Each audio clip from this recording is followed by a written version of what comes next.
ఈ ఆత్మ, పరమాత్మ, ఈ ధ్యానము ఇవి ఎంత ఇంపార్టెంటు అని నేను ఎక్స్‌ప్లెయిన్ చేయగా అప్పుడు ఇంట్రెస్ట్ మొదలైంది. ఓహో! అయితే దాన్ని కూడా తెలుసుకుందాము.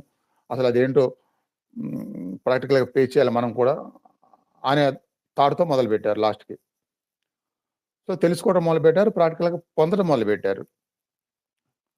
అట్లా పొందాలి అనే లక్ష్యాన్ని పెట్టుకుంటే ఆ ప్రాక్టికల్ మొదలుపెడితే అప్పుడు సందేహాలు వెంటనే తీరిపోతాయి.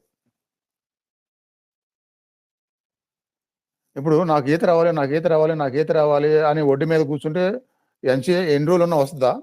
ఒక చెరువు ఒడ్డు మీద కూర్చుంటే ఆహ్, అట్‌లీస్ట్ చాలా లోతు లేకుండా మనం నుంచుంటే ఇంతవరకు ఉంటాయి. అందులో ప్రమాదం ఉండదు. అసలు దిగాలి. వెంటనే దిగేసి ప్రాక్టీస్ మొదలుపెట్టాలి. రావటం లేదు, పైన తేలట్లేదు, భూమి మీద నుంచి కాళ్ళు లేపగానే మునిగిపోతున్నాం అనుకుంటే నుంచుంటారు. ప్రమాదం లేదు కదా! ఇక్కడి వరకే ఉన్నాయి కదా నీళ్లు.